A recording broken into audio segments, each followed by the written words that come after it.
بسم الله الرحمن الرحيم والحمد لله رب العالمين والصلاة والسلام على أشرف الأنبياء والمرسلين نبينا محمد وعلى آله وأصحابه أجمعين أما بعد আমরা মহান আল্লাহ রাব্বুল আলামিনের শুকরিয়া জ্ঞাপন করছি যে আল্লাহ রাব্বুল আলামিন আমাদেরকে এই বরকতময় রমজানে শেষের দশকে কিয়ামুল লাইলের মাধ্যমে আল্লাহর সন্তুষ্টি অর্জন করার তৌফিক দান করেছেন। আমরা সবাই পড়ি আলহামদুলিল্লাহ। আমরা গুরুত্বপূর্ণ আলোচনা শুনছিলাম। গত 3টি পর্বে আমরা মহান আল্লাহ রাব্বুল আলামিনের মহিমা, তার বড়ত্ব, তার মহত্ব নিয়ে আমরা আলোচনা শুনছিলাম এবং আজকে বলেছিলাম যে আমরা এই মহান আল্লাহ রাব্বুল আলামিনের মহিমা, তার বড়ত্ব কিভাবে আমাদের ব্যক্তি জীবনে, পারিবারিক জীবনে আমরা অর্জন করতে পারি, এই বিষয়টি নিয়ে আমরা আলোচনা করব ইনশাআল্লাহ তাআলা। যদি কোনো বান্দা মহান আল্লাহ সুবহানাহু ওয়া তাআলার মহানত্ব ও ক্ষমতা সম্পর্কে জানতে চায়, তাহলে কোরআনুল কারীমের যে পদ্ধতি রয়েছে সেই পদ্ধতির অনুসরণ করতে পারলে মহান আল্লাহ রাব্বুল আলামিনের মহানত্ব, তার বড়ত্ব, তার আযামা, তার জালালা সম্পর্কে জানতে পারবে। তো আমরা কোরআন এবং সুন্নাহের আলোকে কয়েকটি পদ্ধতির কথা, মহান আল্লাহ রাব্বুল আলামিনের বড়ত্ব, মহত্ব নিয়ে কিভাবে আমরা আমাদের হৃদয়ের মধ্যে জাগ্রত করতে পারি, সেই বড়ত্বের অনুভূতি আমাদের হৃদয়ের মধ্যে আমরা সৃষ্টি করতে পারি, আজকে একটি পদ্ধতি নিয়ে আলোচনা করবো ইনশাআল্লাহ। এই পদ্ধতির নাম হচ্ছে মহান আল্লাহ সুবহানাহু ওয়া তাআলার নাম এবং গুণাবলীর পরিচয়ের মাধ্যমে আমাদের হৃদয়ের মধ্যে মহান আল্লাহ রাব্বুল আলামিনের বড়ত্ব সৃষ্টি করতে হবে। কিসের মাধ্যমে? মহান আল্লাহ রাব্বুল আলামিনের নাম, সুন্দর সুন্দর যে নামগুলো রয়েছে এবং তার গুণাবলী, এই জ্ঞান অর্জন করার মাধ্যমেই আমরা আমাদের হৃদয়ের মধ্যে মহান আল্লাহ রাব্বুল আলামিনের বড়ত্ব, তার মহত্ব, তার মর্যাদা, তার ক্ষমতা, এই সম্পর্কে আমরা জ্ঞান অর্জন করতে পারবো। কোরআনুল কারীমে মহান আল্লাহ সুবহানাহু ওয়া তাআলা 2টি জায়গায় তার নামের ব্যাপারে তিনি উল্লেখ করেছেন। একটি জায়গা হচ্ছে সূরাতুল আরাফের 180 নম্বর আয়াতে আল্লাহ রাব্বুল আলামিন তিনি ইরশাদ করেছেন, ওয়ালিল্লাহিল আসমাউল হুসনা। মহান আল্লাহ রাব্বুল আলামিনের অনেক সুন্দর নাম রয়েছে। কি নাম রয়েছে? সুন্দর নাম। শুধু নাম বলবেন না, আল্লাহ বলেছেন আসমাউল হুসনা, মানে কি? সুন্দর নাম, মহা সুন্দর নাম। মহান আল্লাহ রাব্বুল আলামিনের সব নামগুলি সুন্দর এবং পরিপূর্ণ। সব নামগুলি কি বলেন আপনারা? সুন্দর এবং পরিপূর্ণ। কোরআন কারীমের সূরাতুত তাহার 8 নম্বর আয়াতে আল্লাহ রাব্বুল আলামিন তিনি কি বললেন? আল্লাহু লা ইলাহা ইল্লাহু লাহুল আসমাউল হুসনা। তিনি আল্লাহ, তিনি ছাড়া কোনো ইলাহ নেই, তার জন্য রয়েছে সর্বোত্তম নাম সমূহ। বলুন সুবহানাল্লাহ। মহান আল্লাহ রাব্বুল আলামিনের সবগুলি নাম হচ্ছে সর্বোত্তম নাম। কি নাম? সর্বোত্তম নাম। মহান আল্লাহ রাব্বুল আলামিন তার যতগুলি কোরআনুল কারীমে যতগুলি নাম উল্লেখ করেছেন, প্রত্যেকটি নাম অতি সুন্দর এবং সুন্দরের সর্বোচ্চ স্তরে উন্নীত হয়েছে। সুন্দরের সর্বোচ্চ স্তরে উন্নীত হয়েছে। এই নামগুলি প্রমাণ করে মহান আল্লাহ রাব্বুল আলামিন তার সবগুলি নাম সৌন্দর্যের সর্বোচ্চ স্তরে উন্নতি হয়েছে এবং গুণাবলী দ্বারা, বিশেষণ দ্বারা পরিপূর্ণতা লাভ করেছে। নবী মুহাম্মদ সাল্লাল্লাহু আলাইহি ওয়াসাল্লাম এই মহান আল্লাহ রাব্বুল আলামিনের নামগুলি সম্পর্কে তিনি, যে হাদিসটি সহিহ বুখারী এবং মুসলিমের মধ্যে বর্ণিত হয়েছে, আল্লাহ রাসূল সাল্লাল্লাহু আলাইহি ওয়াসাল্লাম তিনি বলেন, ইন্না লিল্লাহি 99 ইসমান। মহান আল্লাহ রাব্বুল আলামিনের 99টি নাম রয়েছে। কয়টি? 99টি নাম রয়েছে। মান আহসাহা দাখালাল জান্নাহ। যে ব্যক্তি এই নামগুলি গণনা করবে, আমল করবে, বাস্তবায়ন করবে, ওই ব্যক্তি আল্লাহর জান্নাতে প্রবেশ করবে। সুবহানাল্লাহ। এই নাম, এই হাদিসের মধ্যে বলা হয়েছে 99টি নাম। এর অর্থ এটা নয় যে আল্লাহ রাব্বুল আলামিন এই মহান, অতি সর্বোচ্চ সুন্দর এই নামগুলি এই 99 এর মধ্যে সীমাবদ্ধ, এটা প্রমাণ করে না। মহান আল্লাহ রাব্বুল আলামিনের সুন্দর সুন্দর নামগুলি এর চেয়ে আরো বেশি আছে। সেটা কিভাবে?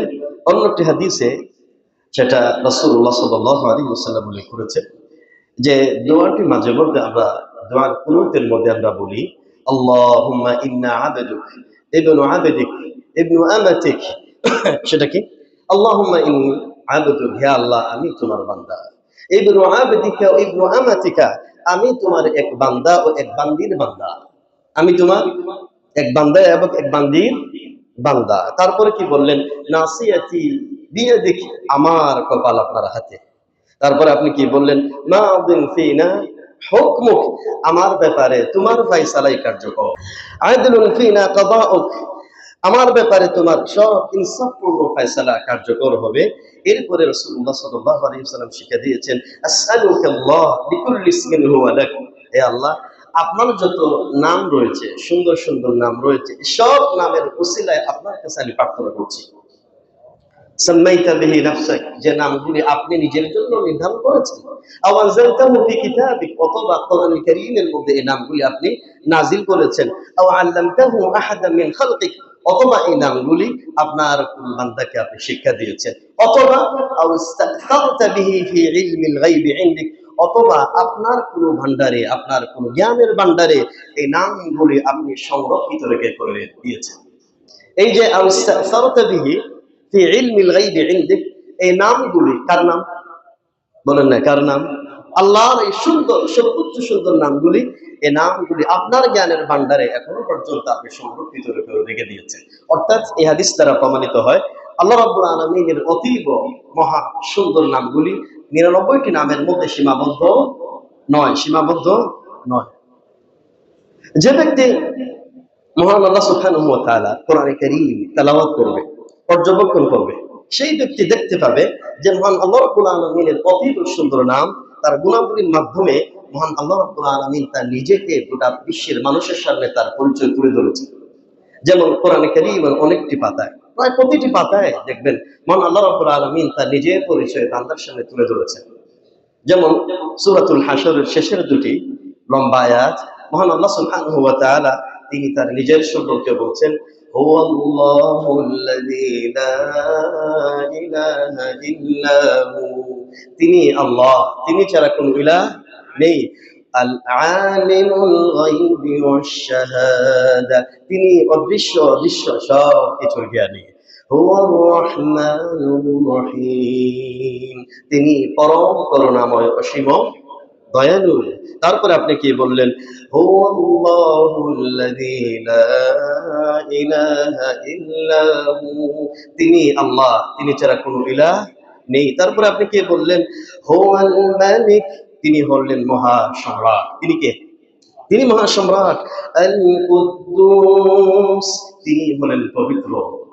আসসালাম, তিনি হলেন শান্তিদাতা। আল মুমিন, তিনি হলেন নিরাপত্তাদাতা।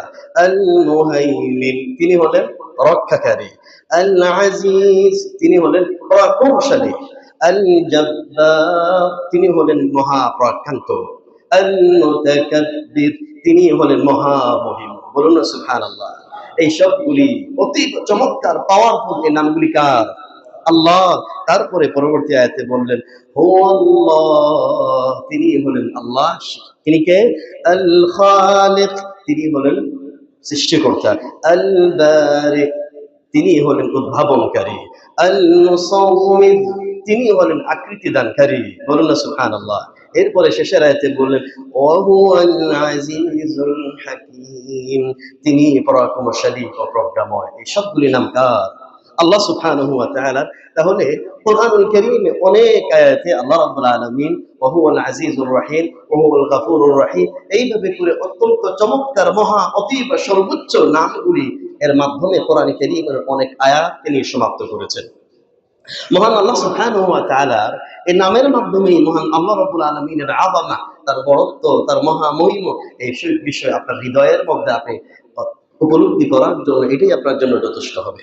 মহান আল্লাহ সুবহানাহু ওয়া তাআলার একটি সুন্দর নামের মধ্যে একটি নাম হচ্ছে আল আলিম। নাম কি?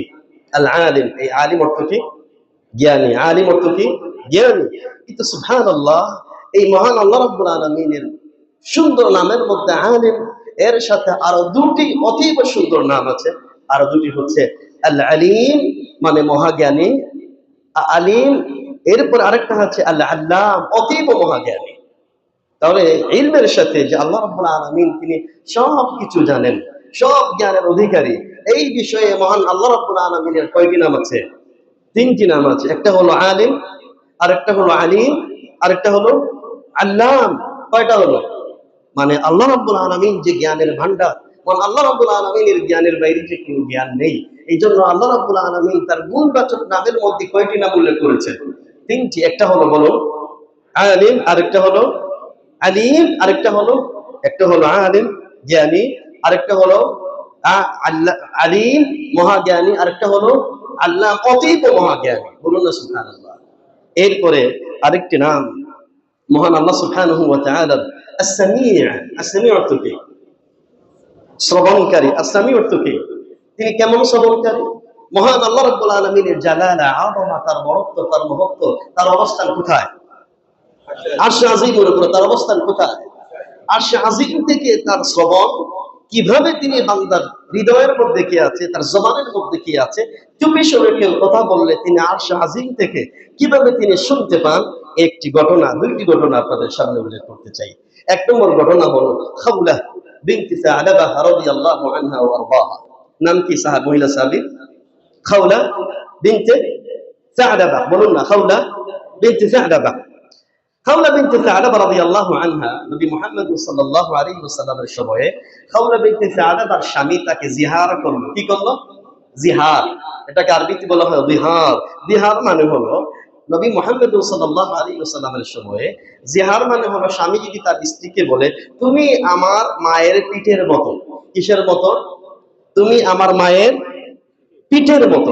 এই কথা বললেই নবী মুহাম্মদ সাল্লাল্লাহু আলাইহি ওয়াসাল্লাম ওই সময় পর্যন্ত স্ত্রী কি হয়ে যেত? বলেন না, স্ত্রী কি হয়ে যেত? তালাক হয়ে যেত। স্ত্রী কি হয়ে যেত? তালাক হয়ে যেত। সাউলা বিনতে সা'লাবা রাদিয়াল্লাহু আনহা যখন তার স্বামী তার স্ত্রীকে বলল, তুমি আমার মায়ের মতো, তিনি কান্নায় ভেঙে পড়লেন। তার এত সন্তান, তিনি অস্থির হয়ে নবী মুহাম্মদ সাল্লাল্লাহু আলাইহি ওয়াসাল্লামের কাছে এসে বললেন, চুপি সরে বাদানুবাদ করছেন, চুপি চুপি কথা বলছেন। আর এই ডান পাশে একটু সাথেই নবী সাল্লাল্লাহু আলাইহি ওয়াসাল্লামের ডান পাশে আম্মা জান আয়েশা রাদিয়াল্লাহু আনহা বসে আছেন। আম্মা জান আয়েশা রাদিয়াল্লাহু আনহা বসে তিনি কিছু কিছু শুনতে পাচ্ছেন, আবার কিছু কিছু শুনতে পাচ্ছেন না। অস্পষ্ট হয়ে যাচ্ছে।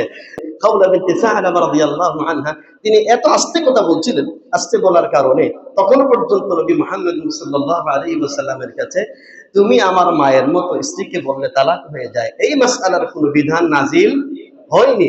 তখনও পর্যন্ত নাজিল না হওয়ার কারণে আল্লাহ রাসূল সাল্লাল্লাহু আলাইহি ওয়াসাল্লাম ওহীর অপেক্ষা করছিলেন। সাথে সাথে একটু পরেই আল্লাহ রাব্বুল আলামিন কোরআনে কারীমের সূরাতুল মুজাদালা প্রথম আয়াত নাযিল করে দিয়ে বললেন, قد سمع الله قول التي تجادلك في زوجها। মহান আল্লাহ রাব্বুল আলামিন সাউলা বিনতে সা'লাবা রাদিয়াল্লাহু আনহা চুপে সরে যে কথাগুলো বলছিলেন, মহান আল্লাহ রাব্বুল আলামিন তিনি শুনেছেন। মহান আল্লাহ রাব্বুল আলামিন তিনি শুনেছেন। আম্মা জান আয়েশা রাদিয়াল্লাহু আনহা তিনি বলেন, আলহামদুলিল্লাহিল্লাযী ওয়াসি'a সামউল আসওয়াত। মহান আল্লাহ রাব্বুল আলামিনের প্রশংসা যে আল্লাহ রাব্বুল আলামিন আরশে আজিম থেকে সাউলাবা রাদিয়াল্লাহু আনহার কথা তিনি শুনেছেন, অথচ আমি ডান পাশে বসা আমি সাউলাবার কথা শুনতে পাইনি। এটা তার বড়ত্ব, এটা তার মহত্ব। হাজার হাজার দূরত্ব থেকে মহান আল্লাহ রাব্বুল আলামিন বান্দার চুপি শুরু কথা পর্যন্ত তিনি শুনতে পান। এটাই আল্লাহর বড়ত্ব। আমিরুল মুমিনিন রাস্তা দিয়ে যাচ্ছিলেন একটি কাফেলা নিয়ে। ইবনে কাসির রাহিমাহুল্লাহ তার তাফসীরের মধ্যে এই ঘটনা উল্লেখ করেছেন। আমিরুল মুমিনিন যখন একটা কাফেলা নিয়ে যাচ্ছিলেন, হঠাৎ করে এক বৃদ্ধা মহিলা তার সাথে আমিরুল মুমিনিন তার দল কাফেলা নিয়ে দাঁড়িয়ে গেলেন। সাহাবীরা বললেন, ইয়া আমিরুল মুমিনিন, এক বৃদ্ধা মহিলার জন্য আপনি দাঁড়িয়ে গেলেন, গোটা কাফেলাকে আপনি দাঁড় করিয়ে দিলেন। ওমর ইবনে খাত্তাব রাদিয়াল্লাহু আনহা তিনি বলেন, তোমরা কি জানো এই মহিলাকে? এই মহিলা হচ্ছে সেই মহিলা, হাদিহি ইমরাআতুন সামি'a আল্লাহু শাকওয়াহা মিন ফাওকি সাব'i সামাওয়াত। এই হলো সেই মহিলা, যেই মহিলার চুপি চুপির কথা আল্লাহ রাব্বুল আলামিন আরশে আজিম থেকে সাত আসমানের উপর থেকে শুনেছিলেন। এই হাদিসটি এটাও প্রমাণ করে আল্লাহ রাসূল সাল্লাল্লাহু আলাইহি ওয়াসাল্লামের সাহাবায়ে কেরাম রাদিয়াল্লাহু আনহুম এই আকীদা বদ্ধমূলভাবে লালন করতেন। মহান আল্লাহ রাব্বুল আলামিন কোথায় আছেন? আরশে আজিমের উপরে আছেন। এটা কোনো ধরনের কোনো ইখতিলাফ ছিল না। যদিও আমাদের দেশে অনেক আলেমরা এটা নিয়ে বিতর্ক সৃষ্টি করেন, এটা উচিত না। ওই সমস্ত কথা আমাদের শোনার কোনো দরকার নেই। আপনি কোরআন সুন্নাহ, আল্লাহ রাসূল, সাহাবা کرام কি আকীদা লালন করতেন, এর বাইরে আমাদের যাওয়ার দরকার আছে? আপনারা বলেন, দরকার আছে? এটাই আমাদের জন্য যথেষ্ট। তিনি কি বললেন? হাদিহি মারাআতুন সামিআ আল্লাহু শাকওয়াহা মিন ফাওকি সাবঈ সামাওয়াত। এটা হলো সেই মহিলা, যেই মহিলার কান্না, যেই মহিলার চুপিচুপির কথা ৭ আসমানের উপর থেকে আল্লাহ রাব্বুল আলামিন শুনেছেন। সুবহানাল্লাহি বিহামদি। তিনি তারপরে বলেন, ওয়াল্লাহি, এই মহিলা যদি সারা রাত আমার জন্য দাঁড়িয়ে থাকতো, এক মুহূর্তের জন্য এখান থেকে সরে যেতাম না। কারণ আল্লাহ রাব্বুল আলামিন যে মহিলার কথা শুনেছেন, আর আমি কে? ২ নম্বর ঘটনা আপনাদের শোনাতে চাই। সেই ঘটনা হলো ইউনুস আলাইহিস সালাতু ওয়াস সালামের ঘটনা। ইউনুস আলাইহিস সালামের কাহিনী আপনারা সবাই জানেন। আল্লাহ রাব্বুল আলামিন তাকে বলেছিলেন মাছওয়ালা। কি বলা বলেছিলেন? মাছওয়ালা। এই ঘটনা আপনারা জানেন। ইউনুস আলাইহিস সালাতু ওয়াস সালাম যখন তার জাতিকে দাওয়াত দিয়েছিলেন, তার জাতি দাওয়াত প্রত্যাখ্যান করার কারণে তিনি আযাবের ভয়ভীতি দেখিয়েছিলেন। নির্ধারিত সময় আযাব না আসার কারণে তিনি এই গ্রাম থেকে চলে গিয়েছিলেন। এই গ্রাম থেকে চলে গিয়ে কোথায় উঠেছিলেন? জাহাজে উঠেছিলেন। এক পর্যায়ে জাহাজ আর চলে না। এক পর্যায়ে তারা সবাই বলল, আমাদের মধ্যে একজন ব্যক্তি আছে, তাকে সমুদ্রে নিক্ষেপ না করলে আমাদের আর জাহাজ চলবে না। লটারি করা হলো, বারবার লটারি, কার নাম আসে? ইউনুস আলাইহিস সালাতু ওয়াস সালাম। অবশেষে ইউনুস আলাইহিস সালাতু ওয়াস সালাম নিজেই পানির মধ্যে ঝাঁপ দিয়ে দিলেন। আর ওইদিকে মহান আল্লাহ রাব্বুল আলামিন তিনি মাছকে বললেন, আমি আমার এক বান্দাকে পানির মধ্যে ফেলে দিয়েছি, দ্রুত গতিতে তুমি চলে যাও, তোমার পেটের মধ্যে তুমি তাকে আটকে রাখো। এই মাছটিকে আবার বললেন আল্লাহ রাব্বুল আলামিন, দেখো, এটা তোমার কোনো খাদ্য না। এটা কি না? এটা তোমার কোনো খাদ্য না। খবরদার, আমার বান্দার কোনো মাংস, হাড্ডি কোনো কিছুই ক্ষতি করতে পারবে না। তোমার পেটকে ইউনুস আলাইহিস সালাতু ওয়াস সালামের জন্য কারাগার হিসাবে তৈরি করেছি। ইউনুস আলাইহিস সালাতু ওয়াস সালাম যখন মাছের পেটের ভিতরে চলে গেলেন, আল্লাহ রাব্বুল আলামিন অত্যন্ত চমৎকারভাবে আল্লাহ সুবহানাহু ওয়া তাআলা মাছের পেটের অবস্থান সম্পর্কে বললেন। আল্লাহ রাব্বুল আলামিন বললেন, ফানাদা ফিল যুলুমাত।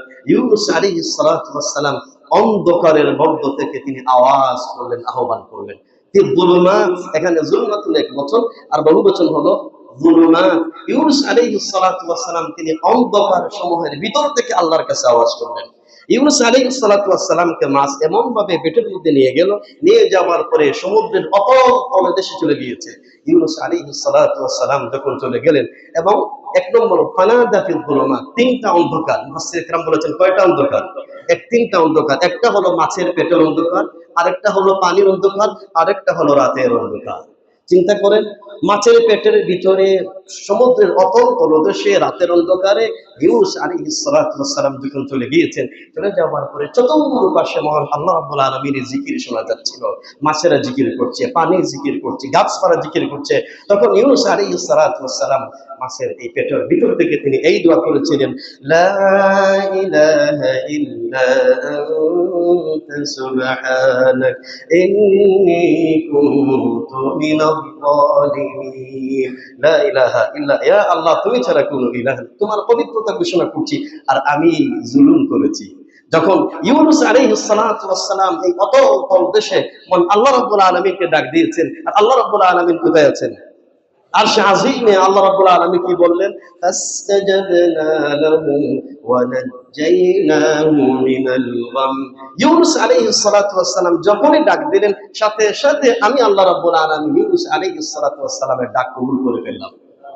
সুবহানাল্লাহ। এজন্য যে হাদিসটি সুনান ইবনে মাজাহর মধ্যে বর্ণিত হয়েছে, আল্লাহ রাসূল সাল্লাল্লাহু আলাইহি ওয়াসাল্লাম বলেন, দুআ যিন্নুনি ইযা দাআ হিনা কানা ফি বাতনিল হুত লা ইলাহা ইল্লা আনতা সুবহানাকা ইন্নী কুনতু মিনাল যালিমিন।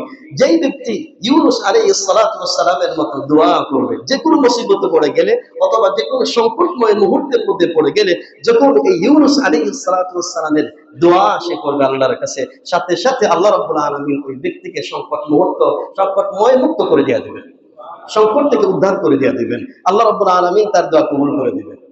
তবে এটা নিয়ে দোয়া ফতোয়া ইউনুস পড়ার কোনো সুযোগ নাই। আমরা সমস্যাটা হচ্ছে, কোন একটা অফার পেলেই এটাকে একটা ব্যবসায়ী সিস্টেমে নিয়ে যাই, এটা ঠিক হবে না। এখন আমাদের সমাজে এখন শুরু হয়ে গিয়েছে ফতোয়া ইউনুস। আগে যে আমরা ছোটবেলা কত যে ফতোয়া ইউনুস পড়ছি, পাথর দিয়ে 20টা 30টা 50টা সমানে 100টা পাথর, এগুলা ঘুরে ঘুরে আবার আসে। খতমে জালালিয়ার একটা আছে, কত যে খতম আমাদের দেশে। এগুলো আপনারা আল্লাহর ওয়াস্তে, যেগুলো কোরআন সুন্নাহর মধ্যে যে আমলগুলি নেই, এগুলো আল্লাহর ওয়াস্তে করবেন না। এগুলো সওয়াব তো হবেই না, গুনার কাজ হবে। কোরআন সুন্নাহ মোতাবেকের বাইরে যাওয়ার কোনো যাই হোক, আমার সম্মানিত ভাইয়েরা, আমরা আজকে মহান আল্লাহ রাব্বুল আলামিনের বড়ত্ব, তার মহত্ব, তার মহিমা, তার মহিয়ান গুণাবলী আমাদের হৃদয়ের মধ্যে জাগ্রত করার জন্য 1 নম্বর পদ্ধতির আলোচনা করেছি। 1 নম্বর পদ্ধতির নামটা কি বলুন আপনারা? মহান আল্লাহ রাব্বুল আলামিন নাম এবং গুণাবলীর পরিচয় জানা, তার জ্ঞান অর্জন করা। কি বললাম, বলুন না? মহান আল্লাহ রাব্বুল আলামিনের নাম এবং এর গুরুত্ব, মহত্ব, এর পরিচয়। কোরআন পড়বেন, এই কথাগুলি আপনি বারবার আপনার সামনে আসবে, আল্লাহর নাম আসবে, এই আল্লাহর নামগুলি আপনারা মুখস্থ করবেন, বাচ্চাদের মুখস্থ করাবেন, এই নামের অর্থগুলি জানার চেষ্টা করবেন। এই নাম শুধু কোনো প্রোগ্রামে প্রেজেন্টেশন করার বিষয় নয়, এগুলি মূলত আমল করার বিষয়। এগুলি আমল করে বুঝি, তাহলে হৃদয়ের মধ্যে আল্লাহর বড়ত্ব পয়দা হবে ইনশাআল্লাহ তাআলা। আল্লাহ রাব্বুল আলামিন আমাদের সবাইকে তৌফিক দান করুন, বলেন আমিন। ওয়া মা তাওফীক ইল্লা বিল্লাহ। আজ এই পর্যন্ত। আগামীকাল বাকি দ্বিতীয় করণীয় নিয়ে আলোচনা করবো ইনশাআল্লাহ।